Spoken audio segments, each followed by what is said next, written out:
When Elon Musk turns Twitter into $1 trillion business, it's going to be one of the biggest cues to everybody who ever doubted him. Now, I said when and not if, because I believe Elon's going to do it. If anyone can do it, this guy can do it, right?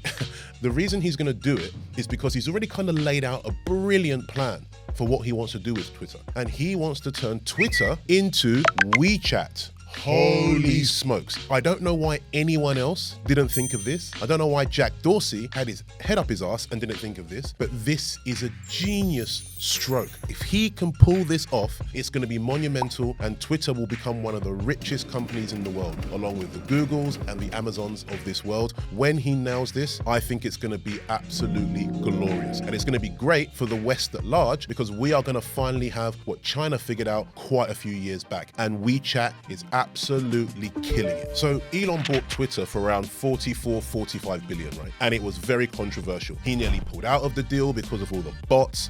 The people from Twitter were going on a mutiny on him. The staff didn't want him to take it. And then when he did finally take over, right, it was an absolute show of an introduction where he had to fire the majority of people and completely reshape what Twitter is all about. Not only that, Twitter's brilliant for trolling, and no one is better than one of the world's richest men in the world, the king of trolling. Elon rolls into the Twitter offices with a sink. It's just like the whole concept of what he did there was just such a beautiful troll. Let that sink in. Now, the question is, did Elon overpay for Twitter? Let's start there. And the answer realistically is yes, considering how much of a show it is. But I think people don't really buy businesses just for what they're worth now. They buy them for what they think they can become. Let's talk about what Twitter needs to do to turn it into the WeChat of the West. WeChat is basically the everything app for China. It basically is Uber in one, Venmo in one, PayPal in one, conferencing in another one, it's WhatsApp in another one. Like, the amount of industries he's going to make into one app is going to be the thing that catapults this, I think, to be $1 trillion business. Now, he has to figure out what works and what doesn't. But another huge thing about WeChat that can unlock this, he's even coming after Amazon, because WeChat, one of the biggest things about it is live streaming and selling. Basically, WeChat has a whole QVC aspect to it. And if he can nail that, along with the content creation, taking basically what TikTok is doing and then merging that together with commerce, it's going to be absolutely off the charts. And then when you then couple with the fact that payments is another huge thing, using your Twitter app to pay for things, because that's another huge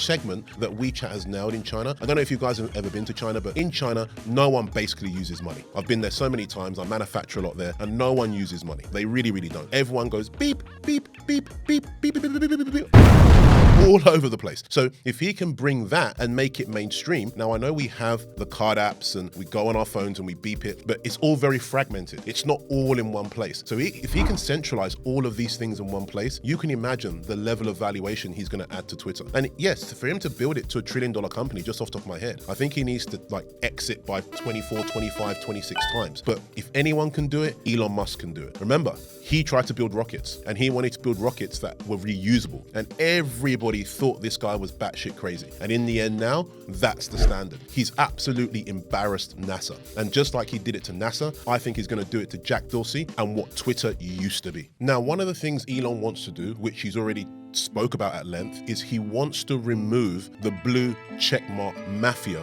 that has absolutely plagued Twitter's trust and safety department for years. If you didn't know, all these blue check marks on Twitter, it was really a pay to play. People would pay thousands, 10, 20, 30,000. There were agencies who had insiders in Twitter where you would pay them. And it was really just a knock-on scheme, an affiliate scheme where people on the inside and their acolytes, you pay them money and they will give you a blue check mark. The blue check mark was something that was meant to be an authentication tag on Twitter that really morphed into a black market that really doesn't hold any water in reality. So what does he want to do? He's come along because of the so-called controversy of Elon Musk. I don't get it, but people think he's controversial. I think he's a great guy. Because of this controversy, they are all the advertisers are pulling their money off Twitter. Many of them are saying they're boycotting Twitter. And in order to clean it up, Elon has a very, very simple plan of just turning the blue check mark into a paid subscription. Genius. I think it's genius. Now, if you look at some of the biggest platforms in the world, like a PayPal,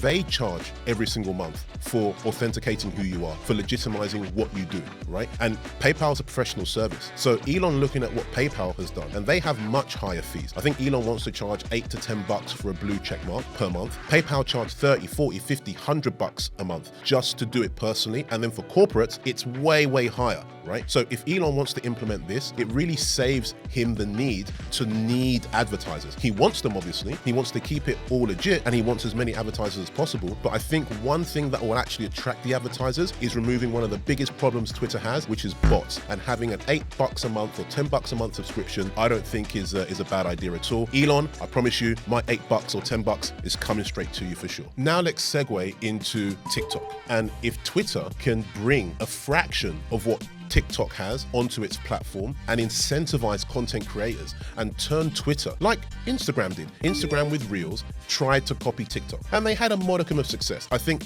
what Instagram has evolved into is much better than what it was, right? Instagram used to be all about pictures.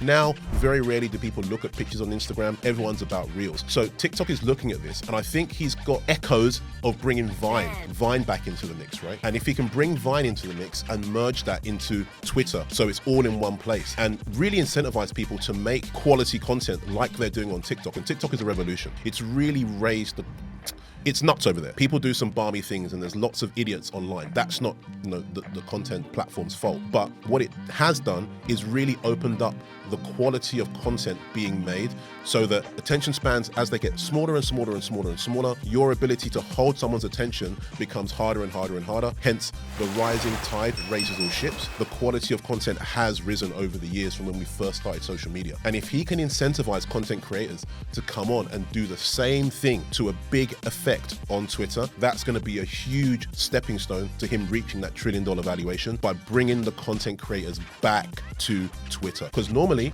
Twitter's been mainly for texting and trolling. It isn't really for high-level content. If he can do that, that's going to be one huge door that's unlocked for him. Now let's talk about the social media landscape as a whole, because things are changing a lot. Facebook used to be the dominant force, immovable, unshakable, and now look at them, down 60, 70% in 12 months. The iOS apocalypse has absolutely decimated Zuckerberg's ability to make revenue on the platform. Now, Facebook's not going anywhere. I still think he needs to focus, Zuckerberg that is, on the platform itself rather than looking at somewhere else like the metaverse, but that's down to him.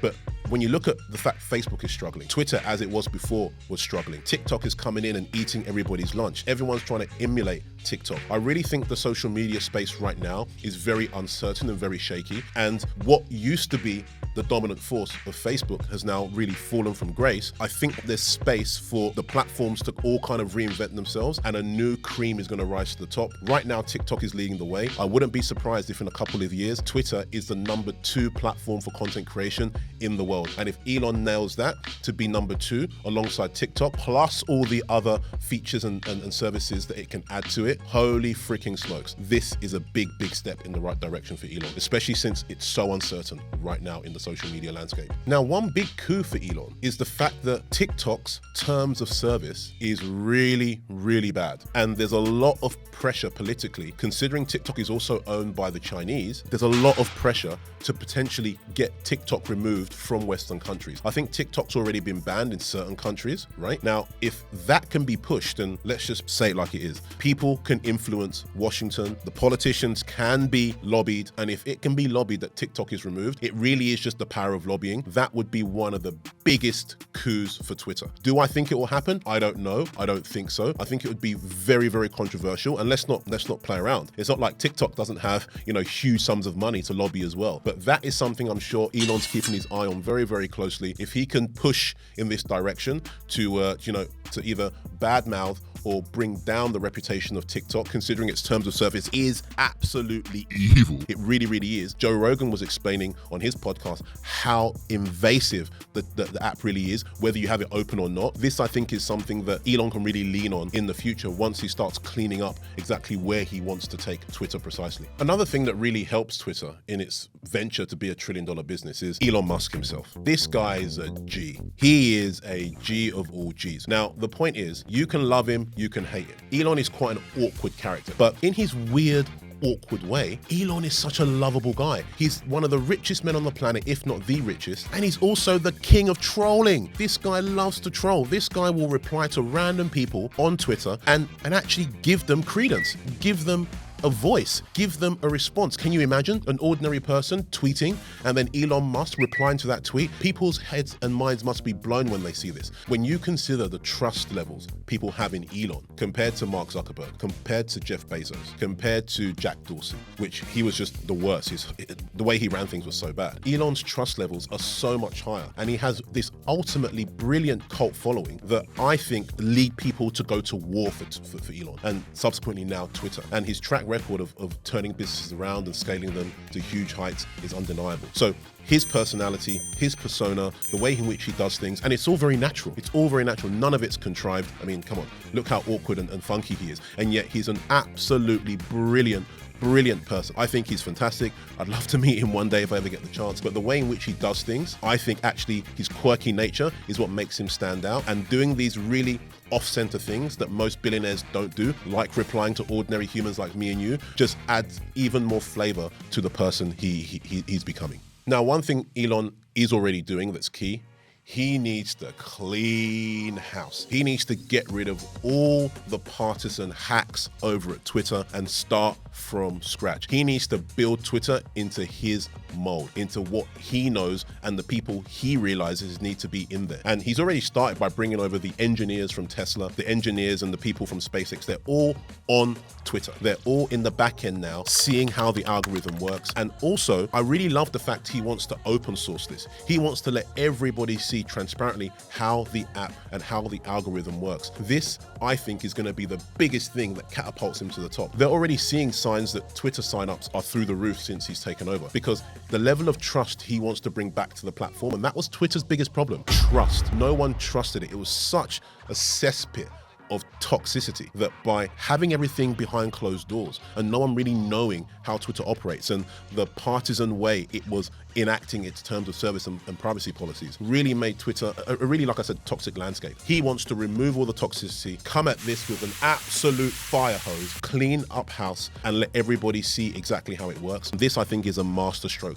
that's also going to flood users to the platform. It might have angered some advertisers at the beginning, but I promise you, all these advertisers who are, playing coy now, they're going to come back to the platform with their tails between their legs, because he's going to make it a platform that you cannot afford to not be on. So overall, they're just some things I wanted to discuss as to how Elon can take Twitter to be a $1 trillion business. I think the path to do it is still very uncertain, but just having that in mind, having the end goal, and that's what's most important in business. You don't really need to know how to get somewhere, but you need to know where you're going. You can't hit a target you're not aiming for. And Elon's made it perfectly clear his target is to try and turn Twitter into a WeChat. And if he can pull that off, I think Twitter is going to end up being a $1 trillion business and one of the biggest businesses on the planet. I believe Dorsey and everybody else who was involved with it before are going to be absolutely kicking themselves for not taking the stance that Elon has and doing what he is doing. But Elon is Elon, and no one can be him from what I see. That's my take on it. Let's see how it plays out over the next 3, 4, 5, 6 years.